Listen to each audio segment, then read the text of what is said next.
Praise the Lord. கிறிஸ்துவுக்குள் எனக்கு மிகவும் பிரியமானவர்களே, ஆண்டவராகிய இயேசு கிறிஸ்துவின் நாமத்தினாலே உங்களுக்கு மிகுந்த சமாதானம் உண்டாவதாக என்று நான் உங்களை வாழ்த்துகிறேன். இணை சட்டம் உபாகமம் 23 அதிகாரம் 14வது இறை வார்த்தை. உன்னை காக்கவும் உன் பகைவர்களை உன்னிடத்தில் ஒப்புக் கொடுக்கவும் கர்த்தராகிய தேவன் உன் பாளையமெங்கிலும் உலா வருகிறார். உன்னிடத்தில் கழிவை தீட்டை கண்டு அவர் அகன்று போகாதபடி உன் பாளையம் எங்கும் தூய்மை காணப்படட்டும் என்று எழுதப்பட்டிருக்கிறது. நாம் தூய்மையாயிருந்தால் நம்முடைய பாளையம் ஆகிய நம்முடைய வீடுகள் தூய்மையாயிருந்தால் கர்த்தர் நம்மை காத்திடுவார்.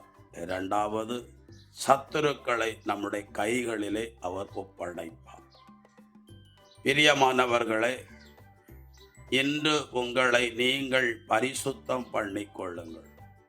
நாளைய தினம் கர்த்தர் உங்கள் நடுவில் அற்புதங்களை செய்வார் என்று யோசுவா 3 அதிகாரம் 5 எழுதப்பட்டிருக்கிறது. நாம் தூய்மையோடு காணப்பட வேண்டும் என்று ஆண்டவர் விரும்புகிறார். நாம் வாழ்கிற இல்லமும் சபையும் தூய்மையாய் இருக்க வேண்டும் என்று விரும்புகிறார். அப்படி தூய்மையும் பரிசுத்தமும் உள்ள இடத்துல பரிசுத்த ஆவியானவர் பலமாய் இறங்கி வந்து அவர் கிரிகைகளை நடப்பிக்கிறவர் என்று எழுதப்பட்டிருக்கிறது. ஆகவே விடுதலைக்காக இயங்குகிறவர்கள், பலத்த சத்துருவின் போராட்டத்திலிருந்து விடுதலைக்காக ஜெபிக்கிறவர்கள், முதலில் உங்களை தூய்மைப்படுத்திக் கொள்ளுங்கள். இயேசுவின் இரத்தம் நம்மை கழுகி தூய்மைப்படுத்தும் என்று 1 யோவான் 1:7 எழுதப்பட்டிருக்கிறது.